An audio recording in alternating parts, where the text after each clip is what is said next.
자, 우리 시조 4편 중에 4번째 시인 개를 열하문이나 기르되라고 하는 작품을 한번 해보도록 합시다.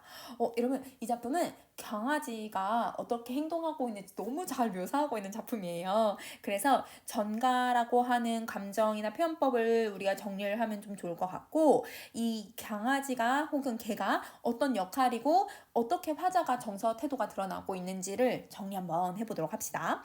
자, 우선은 첫 번째 우리 초장부터 한번 해석을 해볼게요.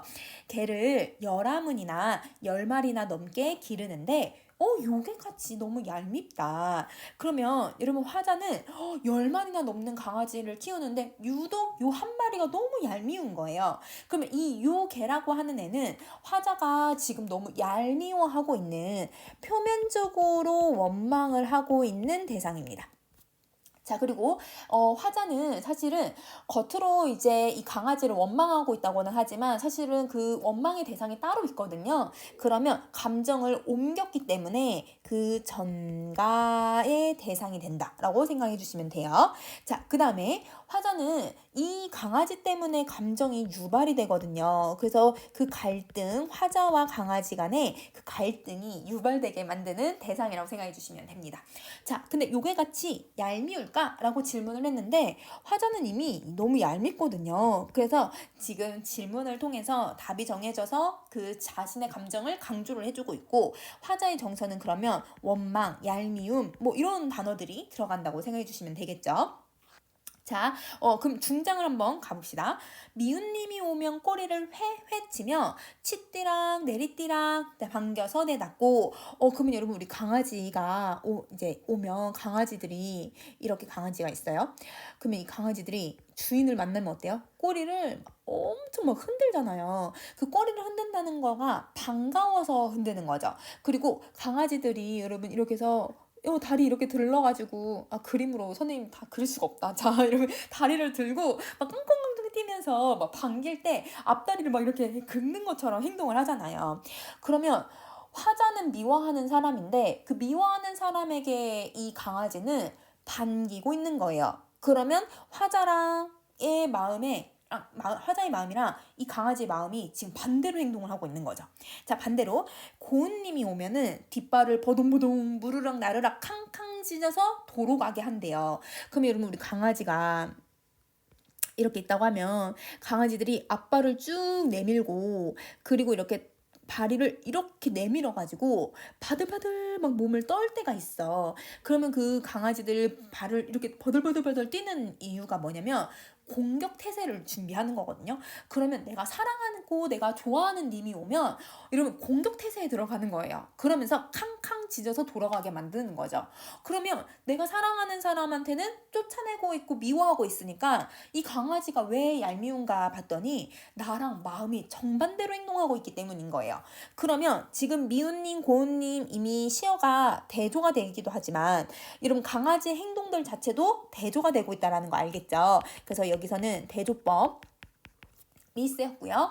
그 다음에 이 작품은 음성 상징어들이 꽤 많네요. 그쵸? 그래서 사실성과 강아지가 움직이는 그 사실성과, 그러면서 좀 웃겨. 왜냐면 이렇게 반대로 청개구리처럼 행동을 하잖아요. 그래서 그 웃음을 유발하고 있는데, 그러면 지금 여기서 사용되고 있는 음성 상징어는 총 3가지를 쓰였습니다. 그래서 꼬리를 회회 이렇게 흔드는 모습, 그리고 뒷발을 버둥버둥 거리는 모습, 그 다음에 캉캉 짖는 의성어, 그래서 의태어하고 의성어들을 사용을 해서 지금 화자가 왜 강아지가 미운지를 설명을 하는 거예요.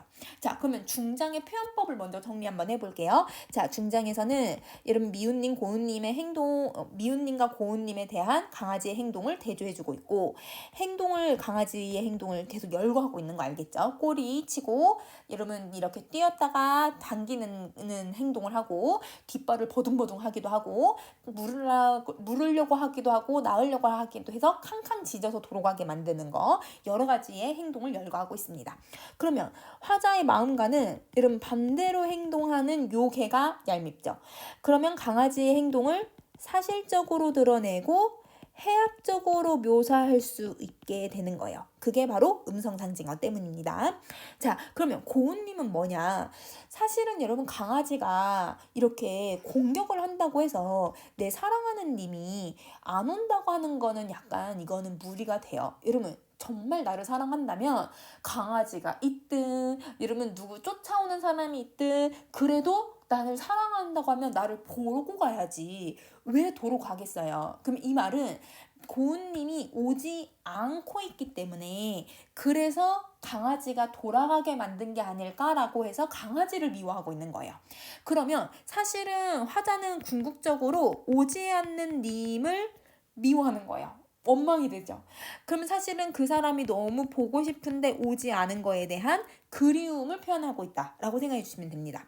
자, 그래서 화자는 뭐라고 얘기하냐면 신밥이 그릇 나도 신밥이 나도 너 먹일 게 있겠니? 너 먹을 거 없어 라고 하면서 강아지한테 밥도 안 주는 거예요. 그러면 이 종장에서는 서리법을 쓰지만 답이 정해졌어요. 밥 줄 게 없어요. 그리고 강아지를 너라고 해서 2인칭으로 표현했으니까 의인법을 쓰죠. 그래서 이 강아지에 대한 얄미움 그리고 원망의 정서를 드러내고 있다. 이렇게 생각해 주시면 됩니다. 자, 그러면 여러분 이 아래 선생님이 정리해 놓은 부분 한번 볼게요. 자, 이 작품은 여러분 이제 중장이 좀 길어졌죠. 그래서 사설 시조에 해당하고 중장의 길이 확대가 일어나고 있어서 평민들의 삶이 잘 반영되어 있는 작품이에요. 그래서 이 평민들의 그 가지고 있는 여러분 그 감정이나 혹은 평민들의 삶이 잘 반영되어 있는 작품인데 여기서는 해악성이 너무 잘 드러나요. 그래서 음성상징어랑 행위, 강아지의 행위를 수다스럽게 열거되고 있는 부분이나 얄미운 개의 행위, 왜냐면 반대로 청개구리처럼 반대로 행동하고 있잖아요. 그런 부분들이 해악성을 만드는데 선생님이랑 여러분 개념 수업을 했을 때 어떤 내용을 했었냐면 미적 범주 했던 거 혹시 기억나나요?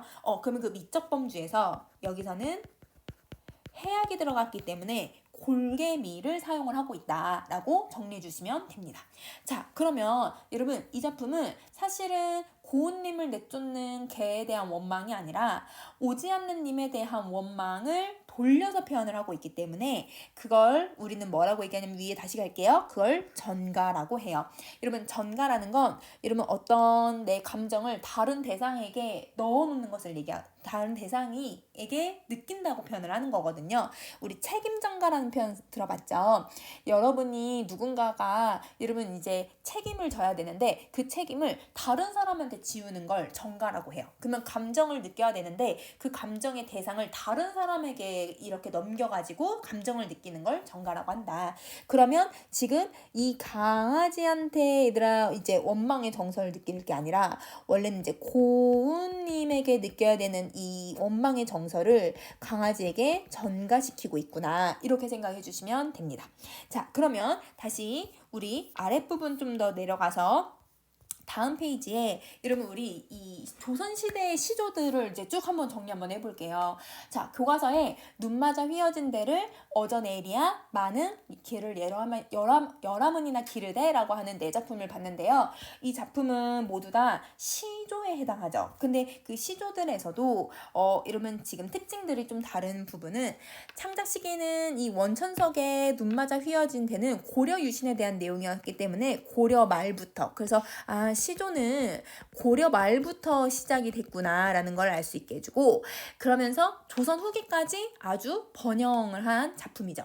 자, 그 다음에 어저내일이야는 조선 전기, 만흥 중기, 그 다음에 개를 열하문이나 기르되는 조선 후기로 되어 있고 자, 그 다음에 작가의 신분에 따라서 지금 여러분 다른 작품들이 나타났거든요. 그러면 지금 이 사대부들은 유교적인 관점에 대해서 이야기를 했어요.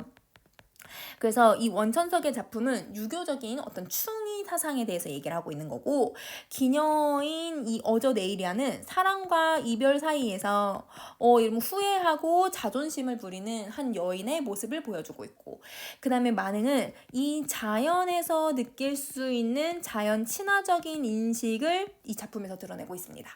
자, 그리고 개를 연화문이나 기를 대라고 하는 이 평민이 쓴 작품은 이것도 사랑과 이별이라고 하는 감정을 기녀 시조랑은 좀 다르게 좀 더 사실적이고 해학적으로 표현하고 있다라는 게 다른 점에 해당하는 거죠.